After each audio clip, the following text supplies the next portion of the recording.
Ladies and gentlemen, welcome to UnSpun episode number 61. I'm Irvin. And I just screwed up the camera feed. I'm Irvin with my co-host Joe Atwill. Today we're here to discuss the Transgender, or the agenda for promoting the trans sexuality, trans this, trans that, homosexuality, all of this stuff, and it's become actually quite a rampant theme that we've seen in TV and the movies. And I've got something else just started playing here.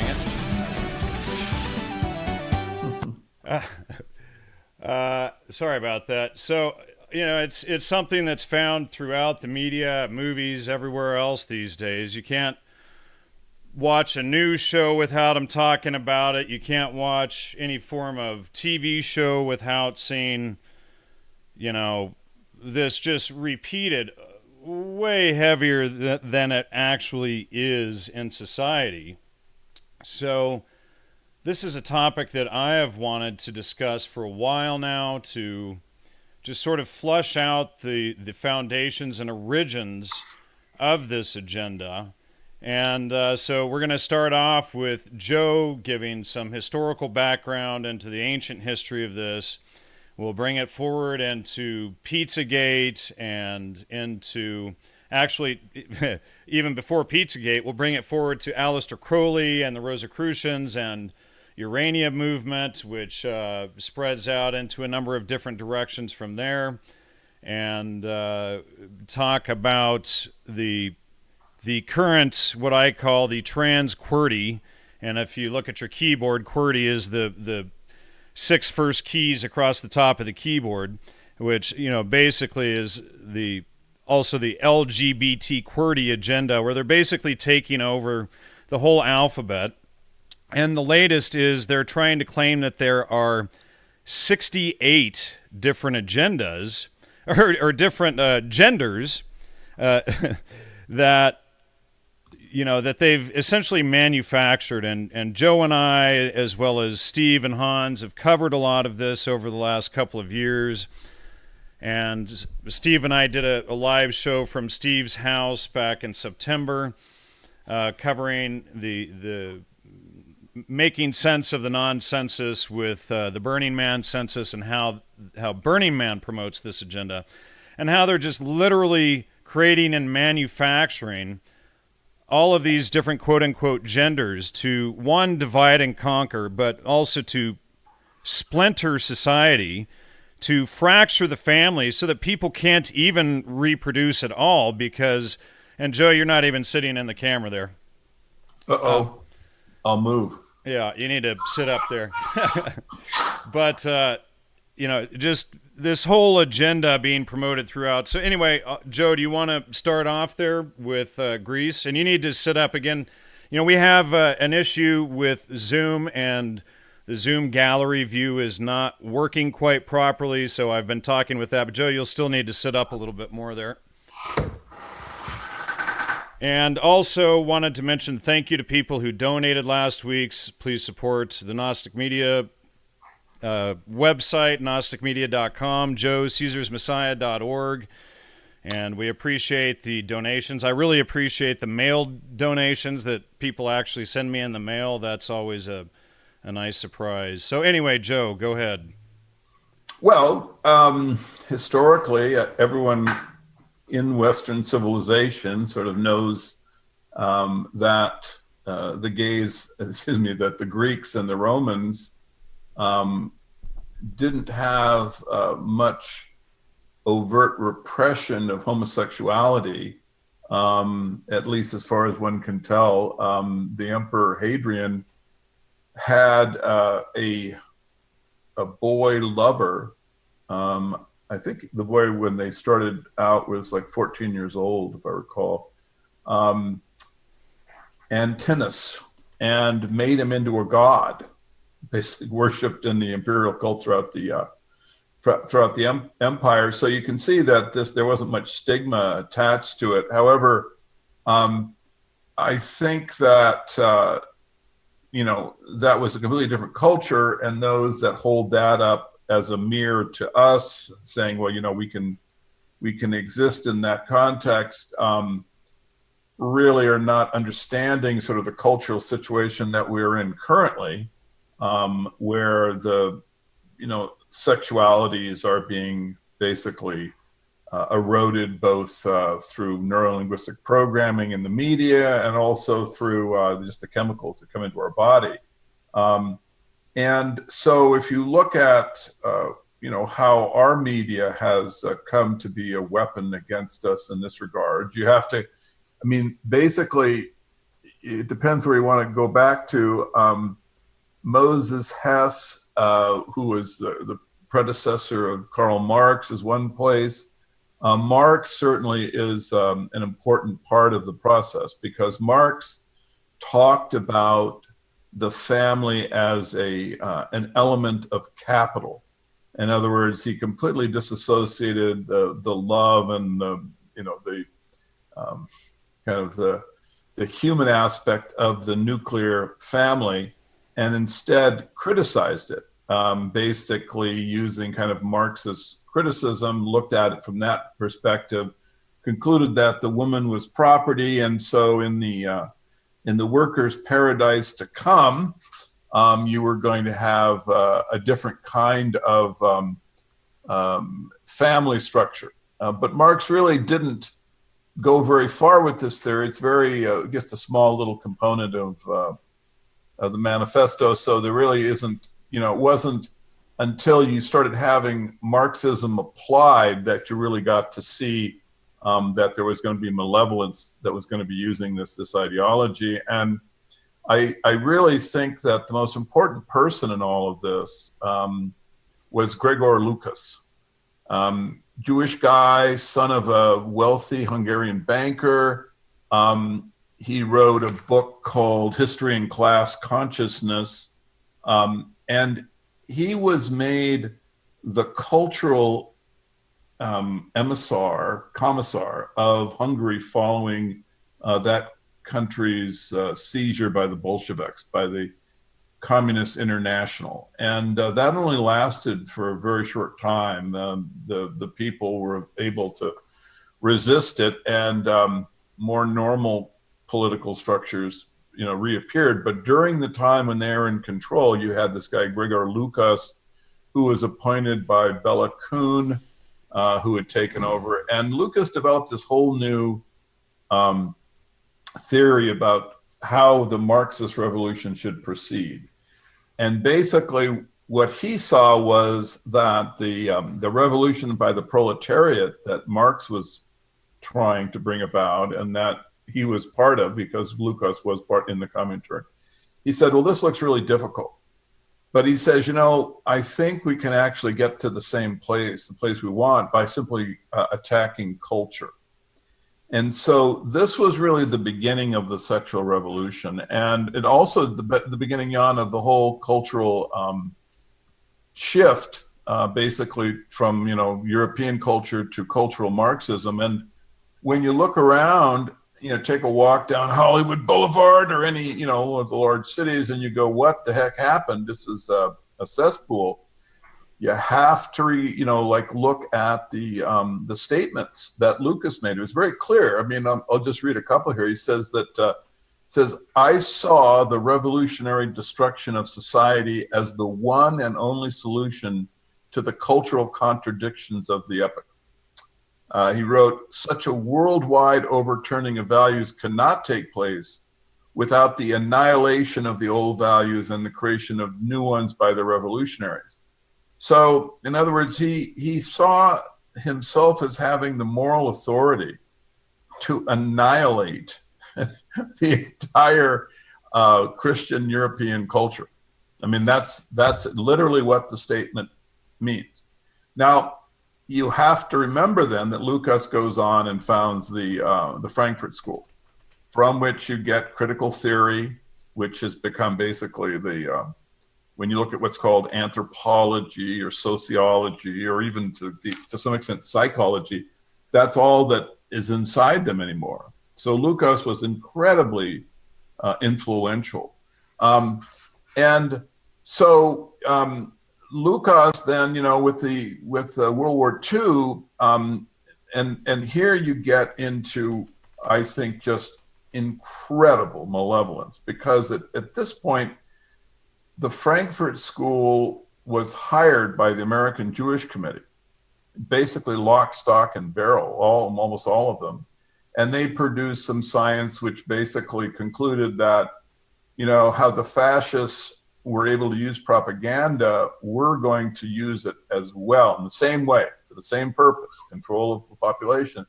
But we're going to use eros. Eros is what we're going to use, rather than the repressive stuff that let's give the history on eros.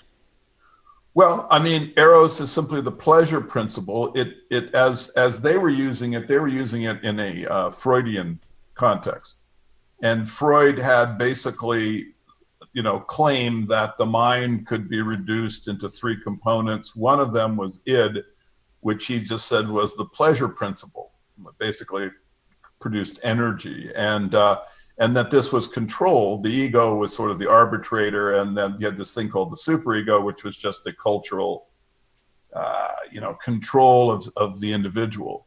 So eros was basically the releasing of culture. I mean, it's the opposite of culture. They were taking the position that culture, the ideas about the nuclear family, about heterosexuality being basically the only approved sexual. Do you suppose, Joe, that it has any connection to Tolkien's lost Middle Earth ideas as well? Yeah, I do. I mean, I think that Tolkien basically is in the Freemason context, but to really go into that, you'd have to do a whole deconstruction. Like you'd basically have to take his work and deconstruct it, like I do, Ketra and Arai, or One Flew Over the Cuckoo's Nest. If you to get to that understanding of it, then you could actually answer questions like that. But I would just say, yeah, your intuition is right. I think most of the books that have been promoted by the media are, from the Freemason context, and the Freemasons are basically joined at the hip with the cultural Marxists. If you look at Walt Disney and Disneyland, and who is he promoting as the park opens, it's a complete Freemason cesspool. You have Mark Twain, Sure. Lewis Carroll, the guy who wrote Pinocchio, Davy Crockett. I mean, it is a Freemason fantasy world for European culture to descend into. Well, and it's entirely about the promotion of drugs throughout the park, etc. Lewis Carroll and the mushrooms and the opium and all of this stuff. Exactly. All of the subliminal clues, about the dazzling colors. I mean, if you look at Fantasia, it's just the introduction for the absolutely of the young that generation into dazzling colors and things. And the whole idea is just to take them away from reason.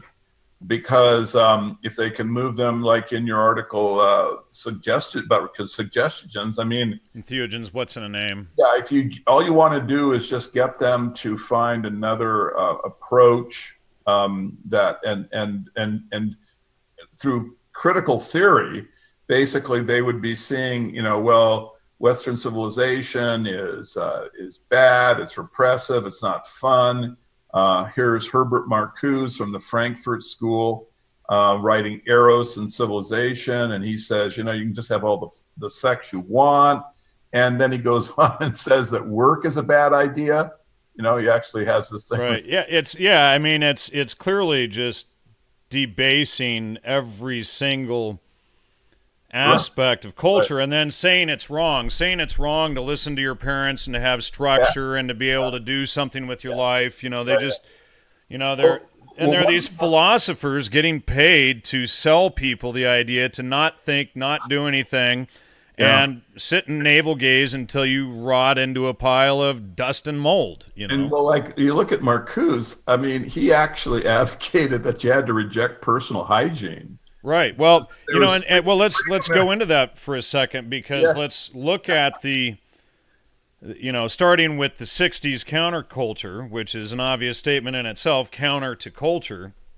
You have the rejection of hygiene. At the same time, you begin to see men wearing long hair and more effeminate type dress and things like that. And then you move forward into the 70s, it goes through a period of cocaine and everything. But then we move into the 80s. And what happened in the 80s was the big hair rock bands where you had Twisted Sister and Rat and, Whites, all these big hair bands out there that, wearing lipstick and makeup and permed and, tight skin leather outfits or, polyester and all of this stuff. And so, they're pushing this whole transgender idea with the music theme.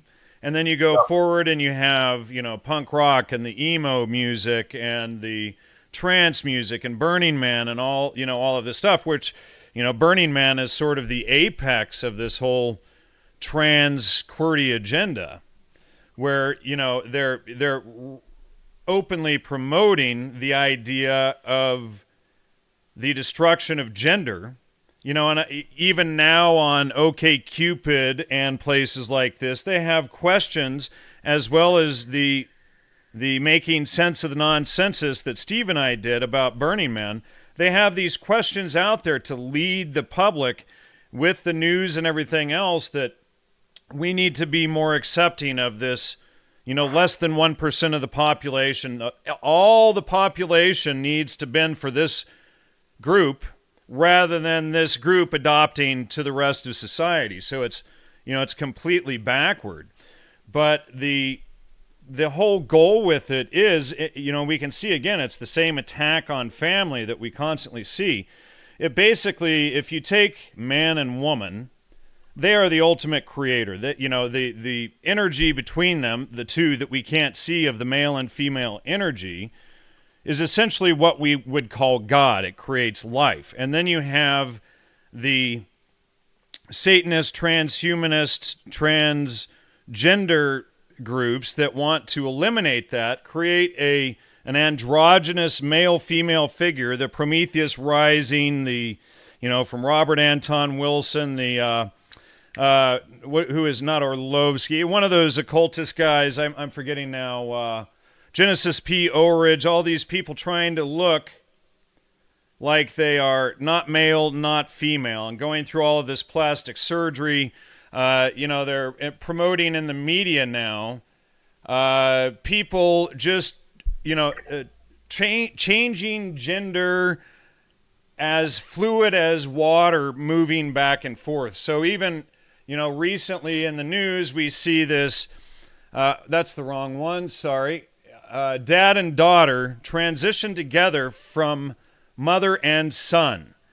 So this is a guy and his 15-year-old daughter who isn't even mature enough to decide about sex yet, transitioning to son, and the dad transitioning to mother. And then they promote this stuff, this crap, in the media. But we can see that they're trying to destroy and completely gray the lines of what is male and female, what is the natural creative force between man and woman, between male and female energies, and completely distort that. Now, obviously, someone who's transgender, gay, they're more than likely not going to reproduce. And so while we can look at it from one angle as dysgenics among the main populace, among the elite who are promoting this crap, and with the CIA and everything, it's eugenics. And they're raising themselves up by pushing everybody else down and by having them literally not breed so that they just, so that their family line ends. There's no more generations after that. Obviously, homosexuals without science can't have children. And so then what we see is this whole promotion of this agenda of, science trying to have, men carry babies to term, changing women into men, etc. All of this stuff that isn't necessary at all, isn't normal at all. But interestingly, what we also see is that the diets such as the low-fat, low-cholesterol diet, well, ladies and gentlemen, estrogen and testosterone are made by cholesterol, HDL cholesterol. So if you're eating a diet low in fat and cholesterol, your natural estrogen and testosterone levels are going to be screwed up. That's why we hear all of these commercials on the TV and radio these days about, have you taken your testosterone? The brain is also made out of cholesterol. So the reproductive system and the brain are both made out of cholesterol. So why, for the last 70 years, have they been promoting this low cholesterol, low fat diet? And when we understand that the brain and that the reproductive system are both made on this, and that we see this sort of metrosexual, these androgynous men that you see in cities everywhere that are very effeminate looking, etc. This is all, a part of this agenda, and it's exacerbated by the low-fat, low-cholesterol diet extremely heavily. Obviously, the males were hunters and the females were gatherers traditionally, so a male who goes vegetarian is actually emasculating himself for the female aspect. And so then what happens, though, furthermore, is that the body cannot physically produce the natural chemicals that the body needs, like testosterone, like what the brain is made out of, to be able to function properly. And so this further nudges along this agenda. And then you throw in phytoestrogens, you throw in soy products. Soy products have massive amounts of estrogen, and other products have massive amounts of estrogen in them. So this whole agenda goes to promote this. And a couple, last year and year before, I did some shows with Curtis Duncan that I recommend the audience check out and we go into the dietary aspects of this agenda in those shows. And, so from this angle, we can see that they've been nudging this along.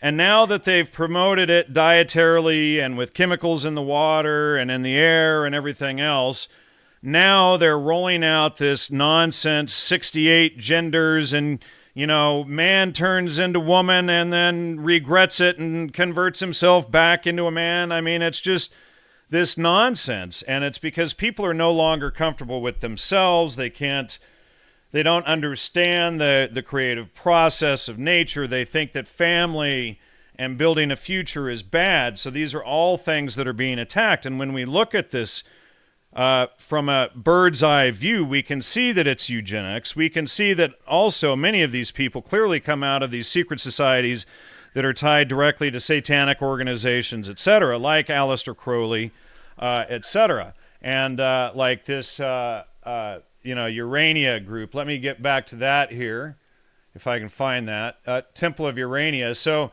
this Uranian concept, it goes all the way back to Aphrodite Urania. Aphrodite Urania, it was like a spin-off of Aphrodite, who's the offspring of Uranus. So this Uranian concept breaks off, Aphrodite and Aphrodite is both sexes or whatever. And we used to have a cat when I was a little kid that was an Abyssinian, and it was or was that hermaphrodite? Geez, now I'm mixing them up. But anyway, I guess hermaphrodite, Hermes, and Aphrodite, that's the two mixed together.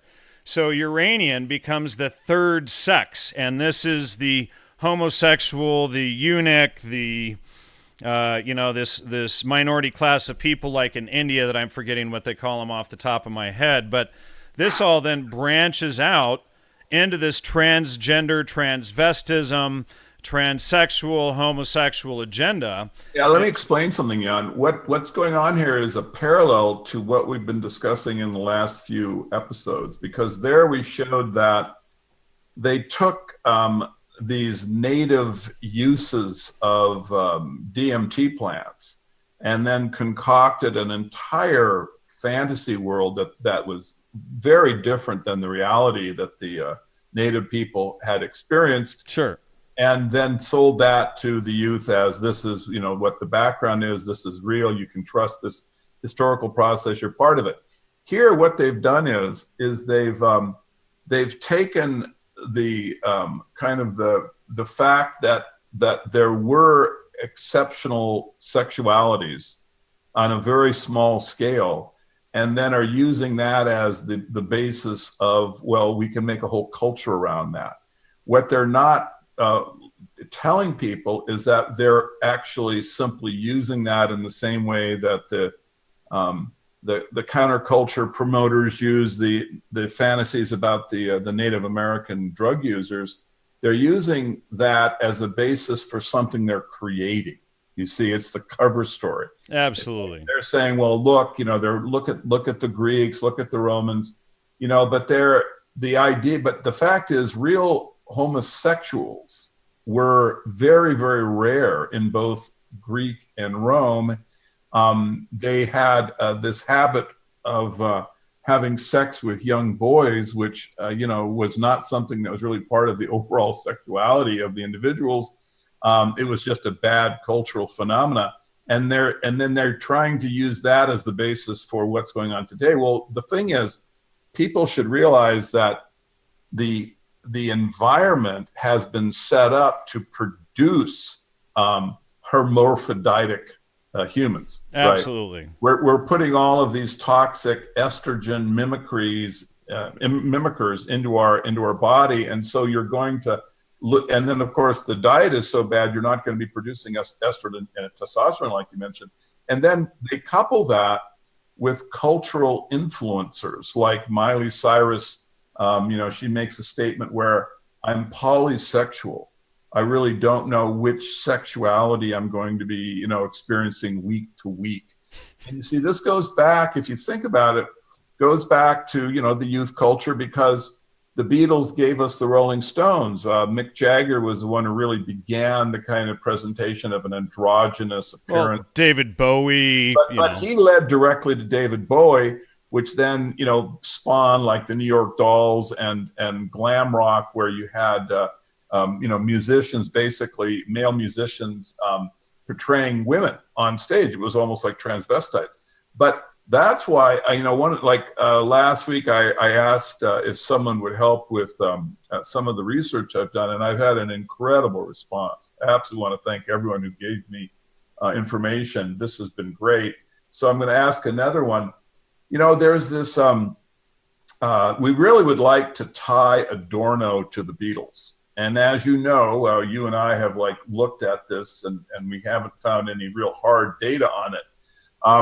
But it would be perfect, because since Adorno was part of the AGC, and he was in the Frankfurt School. AJC. And he was the key ally to Lucas. This is the critical part. There are many, many photographs of Lucas and Adorno basically laughing and smiling and in a complete brotherhood kind of moments.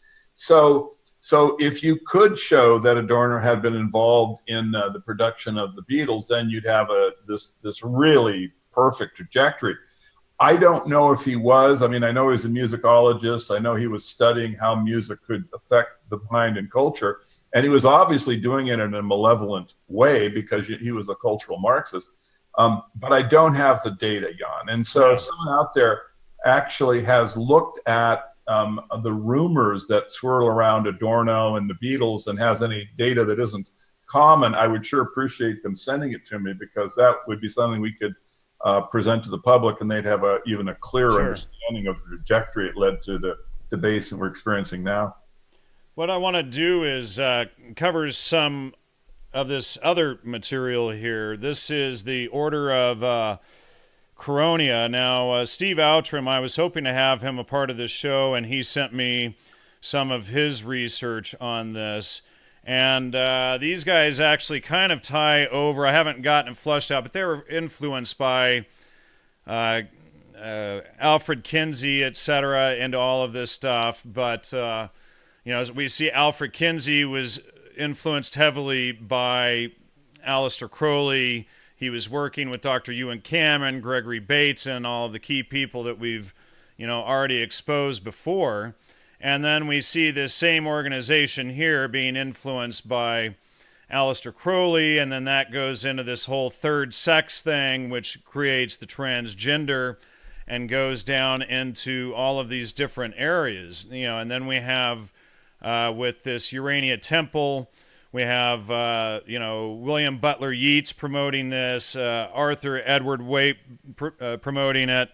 And then we see Crowley showing up again, the Hermetic Order of the Golden Dawn, different Rosicrucians showing up again in this whole thing of promoting this agenda. But Aleister Crowley is constantly showing up in the promotion of this agenda.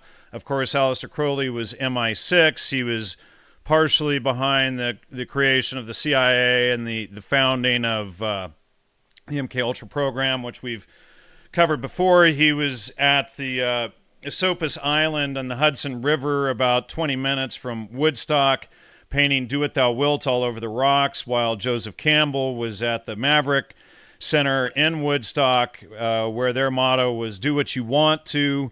And then we have the whole promotion of the rock and roll culture out of there, promoting the rock idols based on these themes. Rock idols, like from the ancient rock statues and rock monuments that people used to worship. So now we've got rock idols again, and they put the humor right in people's faces, these manufactured images that people then worship as cultural heroes and whatnot.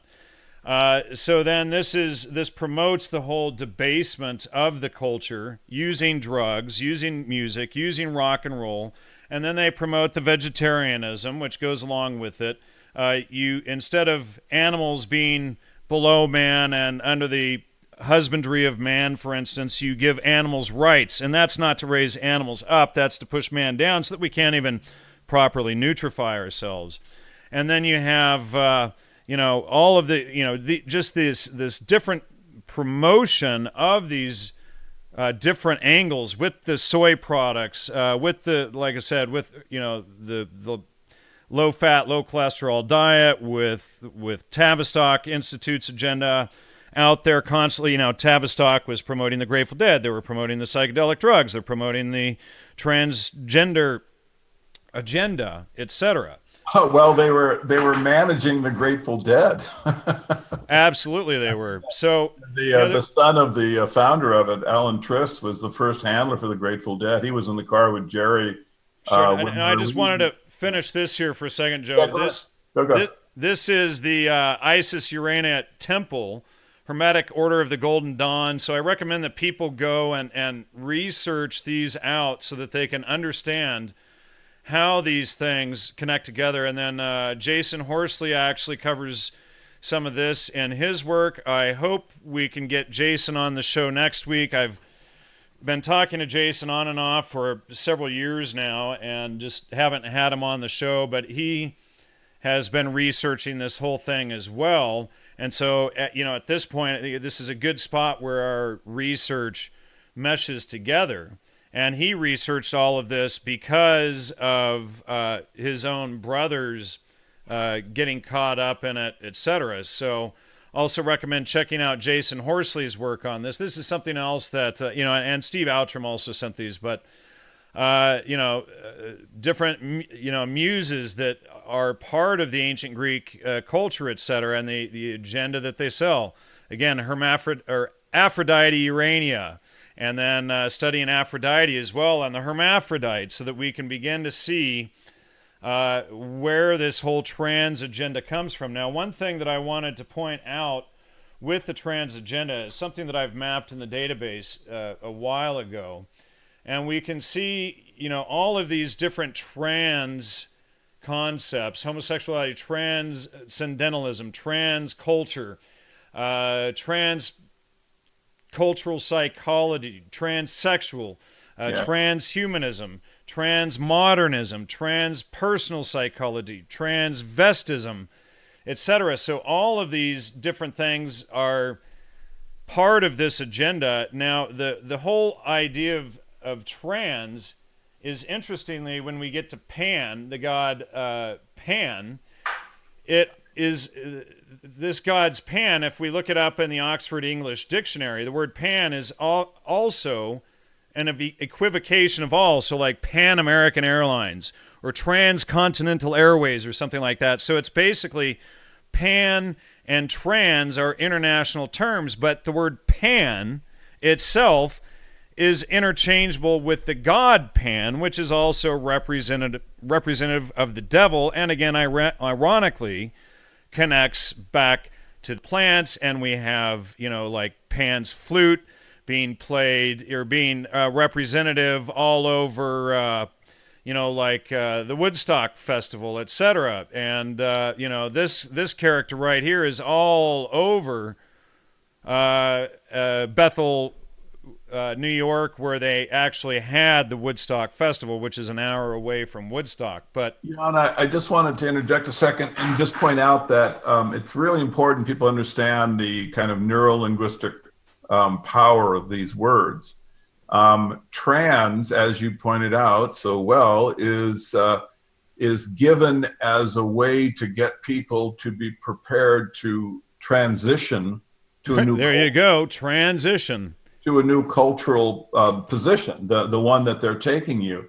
And if you look at the way that they named the different periods, you had the lost generation, World War I, you had the beat generation, then you had the hippie, this was followed by the punks, then the grunge. I mean, those terms are all basically the terms of defeatism, a defeated culture, the lost generation, the beats, the hippies, which of course is referring to just dance and sensuality. Well, a hippie comes from hipster, which was an opium addict lying on their hip on the opium pipe. Yeah, that's right. It's lying down. But then with punk, I mean, that's a sexual slave in a prison. And then and it also refers back to mushrooms, ironically. Yeah, Punk. and then grunge is just grunge. And so dirt, grime. Yeah, and so you see that they are coding the minds of the people that they're going to sell the agenda to accept just the debasement of the place that they're taking them culturally. And so that's just when we expose the society that's controlling this. When you look at MK Ultra, when you look at all of the MK Ultra doctors, and then see the relationship between that and then the rock and roll idols, and you can then see the relationship between that and then the individuals who are promoting, psychedelic drug use. So you see that there's an agenda. The words, the terms that they're using to call the people that are the victims are also part of all of this. They're definitely trying to atomize culture, they have very successfully. They're trying to stamp out all of the things that might have been able to resist basically genocide. The only thing stronger, Jan, than a nuclear family is a ethnic community. If you have extended family, and then and then an ethnic community. If you have, and this is why they were attacked and broken up in the 50s. If you had, because, and I'll tell you a little story, just a little short story. I have a friend of mine who's from Lake Erie. He's Irish. He was in basically an extended family that had a lot of Irish influence. Grew up in the 50s and I guess in the 60s, and he told me a story about someone who came into the community trying to sell pornography pictures. Hey, Joe, let me just point out a quick point here. Somebody points out that trans is similar to trans. Go ahead. Anyway, that's right. And has the same purpose. But anyway, so the point is that community, and if someone just considers this, you'll see how self-evident it is. That community could resist pornography. Right? They beat the pornographer up. The dads got together, just got the individual and pounded the tar out of him. Right? So that was how the ethnic community could defend itself, because it did have this kind of moral authority of an extended family to be able to defend itself.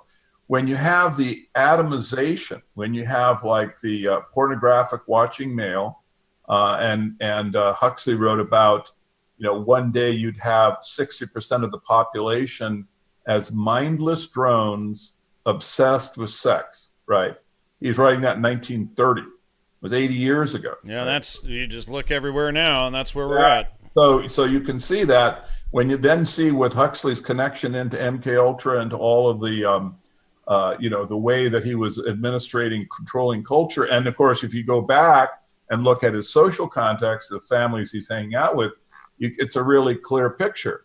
A group is well organized, and they are going to transition us into a culture, and have been, into a culture that's basically the individuals are just simply too weak to defend themselves, because what comes next, who knows, but we have no capacity to resist, John.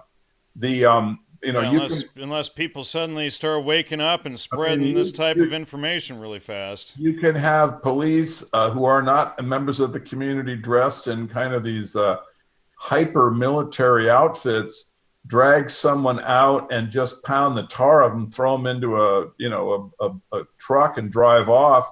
Who's going to stop them? Who's going to, where's the Second Amendment? Where's the constitutional rights? I mean, no one has any gumption, and no one cares about the other people.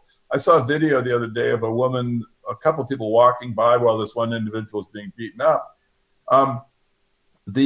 The connections that we had have been severed, and now we are alone. And we need to, as you say, wake up and then work to reestablish those connections. We've said this over and over again, and going through the information you're presenting this evening, it's just so clear. You've got to start to recreate community. I don't care how you do it. Find a friend and then, network to some other person and make a pledge to defend each other as best you can. Just find ways to develop community. And if there is someone who has the courage to create a family, support that individual. Find a way to support them, because right now the most difficult thing in the world is to become a family. It's almost impossible financially. The kids are facing God knows what kind of toxicity, their sexuality is being attacked, their intellect's being attacked. You got to be also, and when you're mentioning all of this, Joe, that a lot of people might think, well, why would we bring children into that? Well, if you don't, you're letting them win by default. Exactly. Well, that's the goal. Forfeiting. I mean, they're just making it so miserable that you cannot reproduce. I mean, right. And that's why if you have someone who's a friend who's starting a family, go out of your way to support that individual. If you don't have a family, support those that do. Absolutely. We can, and we have plenty more to talk about, but if anybody in the audience has questions there on the YouTube chat group, throw them up and we'll try to field some here in the last 15 minutes or so.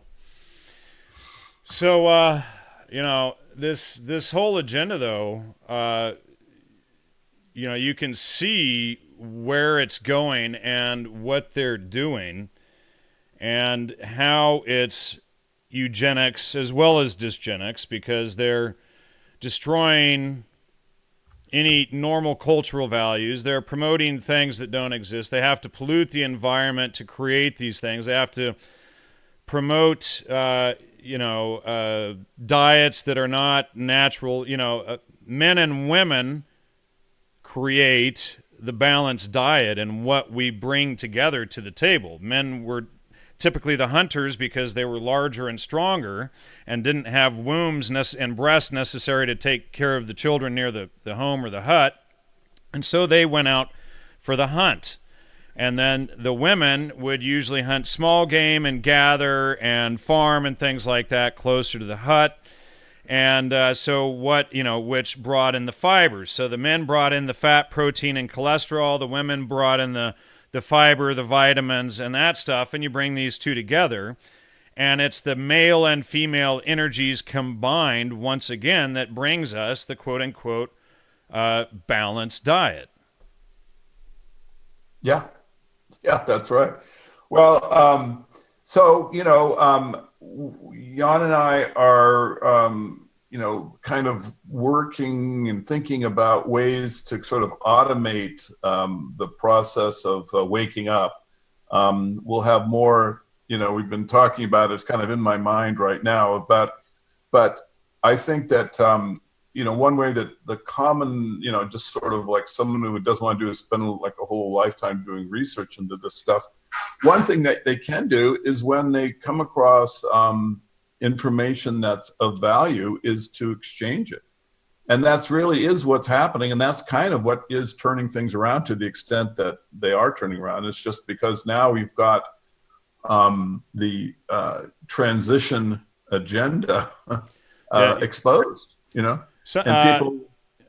I was just going to read one of these questions here. Somebody was asking, okay, have you heard of the survey saying that vegans have higher testosterone levels than meat eaters? I would say that's not possible. I would say those studies have to be rigged and tell the difference in vegans. Not only do they have a smaller muscle mass, again, the brain is made of cholesterol, and I was a vegan for a number of years. When I went back on a high-protein, high-fat, high-cholesterol diet, brain function dramatically increased. As you know, you got to admit, as well as sexual function and testosterone too. The vegetable oils that most vegans survive off of are trans fats, polyunsaturated oils, which have only been around about 100 years or so. They're not historically accessible. People did have olive oil, hemp seed, coconut oil.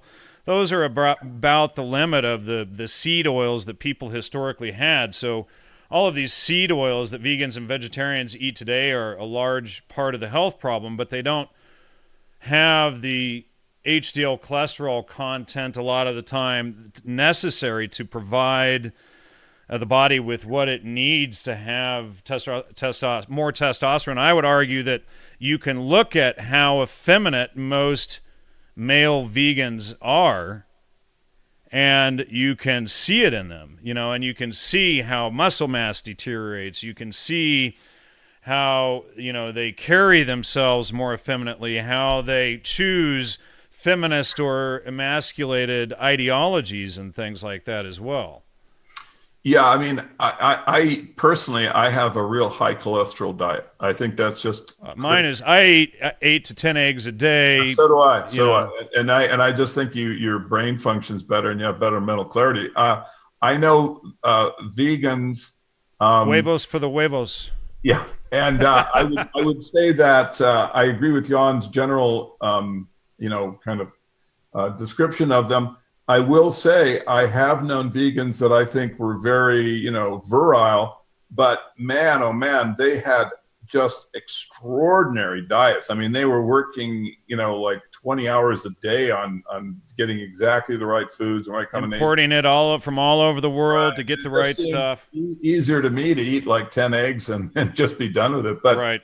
And certainly don't be afraid of the cholesterol myth. That's just ludicrous. Well, and we should let people know HDL cholesterol is the good cholesterol. That's primarily from meat, butter, eggs, dairy, stuff like this. The bad cholesterol, the stuff that kills and causes heart attacks, is actually from grains, primarily wheat. And then what happens is it combines with the vegetable oils and creates arteriosclerosis, which leads to heart attacks. Because when you don't have a diet that's high in cholesterol and fats, which comes from eggs and butter and stuff like this, you're going to have a diet that's deficient in vitamin K2. So, as I discussed in my interview with Dr. Ramblou, the calcium in the body then kind of just becomes radical and then bonds with the LDL cholesterol from the wheat and sort of adheres with the vegetable oils, and this is what causes heart disease. It has absolutely nothing to do with meat, dairy, eggs, and butter. And in fact, the first reported heart attacks didn't even start showing up until after the invention of vegetable oils. Yeah, which was in like the 1910s, 1915, somewhere in there is when the first heart attacks started being reported. So. Just really quickly, Joe, for myself, I was, as I've talked about in other shows, I was in and out of hospitals for 15 years, couldn't figure it out, couldn't get my diet stable, was vomiting constantly. I get off the vegan diet, the high grain diet, go high fat, high cholesterol, lots of steak, butter, eggs, etc., and was able to completely reverse my health problems. And, it's just a huge difference. But I think there's a large sample that gives really important information.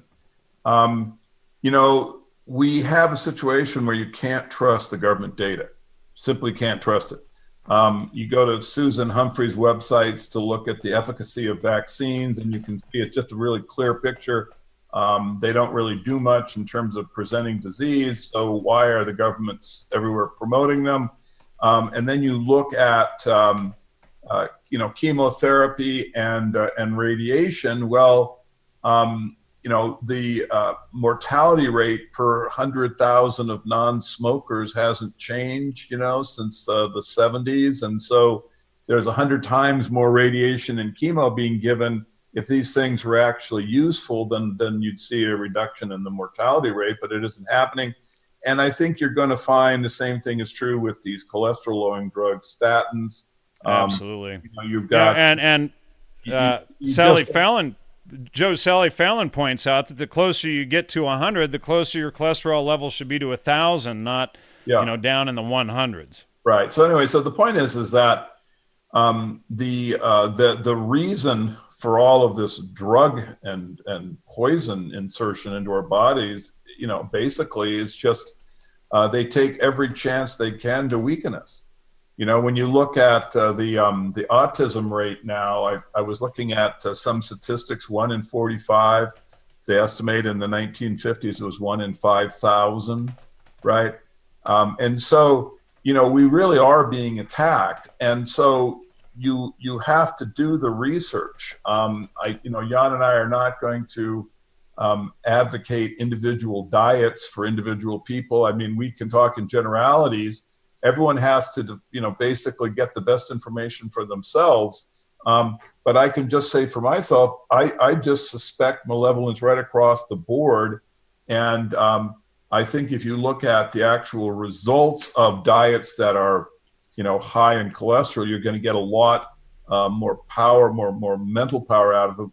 And absolutely. And you eat far less often every day too. Exactly. And you just, but you just have to open yourself up to the need to do the research. That's all I can say is that it's just, and being vegan and vegetarian myself for about a decade and ending up for a week in the ICU. This guy Dylan in the chat box is arguing how great it feels, but it's short term. And if you do the vegan diet for about 3 months just to detox, that's about the extent of the benefit from it. And then you need to get back to having enough fat in your diet. But if you're on a low-fat, low-cholesterol diet, it will catch up to you. It will have a dramatic impact on you. And most vegans and vegetarians end up eating a lot of grains instead. And this is, high in phytic acid, high in mold, and it causes all sorts of other problems. I mean, gluten is probably the single biggest poison in the diet. And then on top of that, vegans and vegetarians tend to eat a lot of soy, which is high in estrogen and causes its own problems. And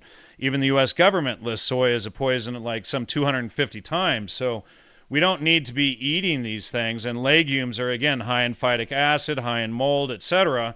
That's why you have to soak them before you can even eat them, because, they have these chemicals that are not good for us. And why is there soy oil in all these, prepackaged food products today? And, when you start looking at the chemical makeup of soy and how it has so much estrogen, etc., you can start to see that, again, there's an agenda behind dumping this crap oil into everything, and they feed it to the chickens and they feed it to everything else. So, we need to get back and realizing that men are providers, protectors, women are, the nurturers, and when we bring these things together, it creates a balance. When I was a vegetarian, it did feel good for the first several months, and then there was a slow deterioration, and then I was going to the hospital all the time. We couldn't figure it out. I thought it was everything but the vegetarian diet. Then, after ending up in the ICU, I go back to eating steak, butter, and eggs, and got off the wheat and off the soy and had a complete reversal.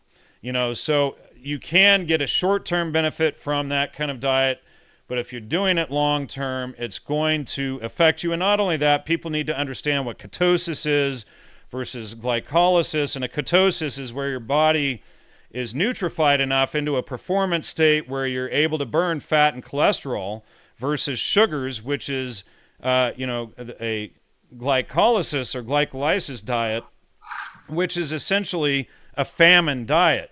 And, people had stores of food like grains and things like that they would turn to in ancient times during famine. But you weren't supposed to make this your primary diet. When the spring came back and the animals mated and, things like that, you needed to get the fat and protein back in your head. And I recommend people also looking up the Kalahari desert hunters on YouTube and just watching some of the videos of these people. When they didn't have enough fat and protein, their hair would fall out. The women would demand that the men get out there and bring back the hunt because, everybody was undernourished. And when you start looking at these things in depth from a biological point of view and stop thinking that, diet is what you wish it to be. I mean, that's nonsense. All animals have a diet that's best for them. Horses eat grass, etc. You're not just, it's not whatever you decide. It's not, Twinkies and whatever. Sure, you can eat this crap for a while, but eventually it's going to catch up to you and you're going to keel over and die or have serious health consequences. So we're talking about what causes the best performance, and it's not, a diet of asparagus and grass and kale. And kale is actually poisonous if it's eaten raw. Well, I don't know. I mean, I eat kale raw. I've seen some of the information about that, and frankly, I'm not impressed with it. Well, it's just got loads of phytic acid and stuff. Again, it all does. These right. You got to be careful amounts. It's like people used to know you didn't eat spinach raw because of the same reason. You cooked it, and then it was fine. Yeah, but the thing is that there's also some benefits from raw food. I think just in general, you just got to be really careful with. I'm not saying raw food. I'm saying kale. Right. I know. Well, I have, from 50 feet from me, there's 4 kale plants, and usually I cook it, but sometimes I have it raw. When I have it raw, I think it's fine just in the amounts that you take it. Anyway, so I don't want to segue into. Somebody's asking why countries have, the highest soy consumption, like Japan, also have the highest IQs. That's a non sequitur.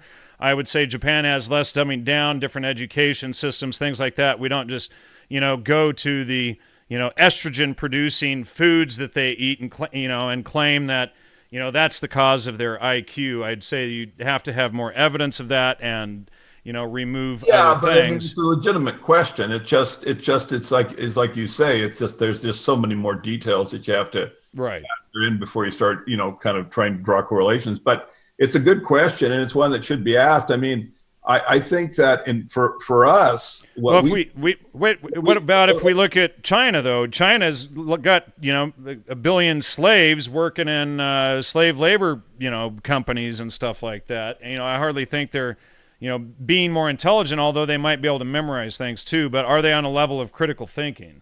Right. I mean, but seeing these are cultural components, as well as kind of the effects of diet. So it's just a real complicated thing.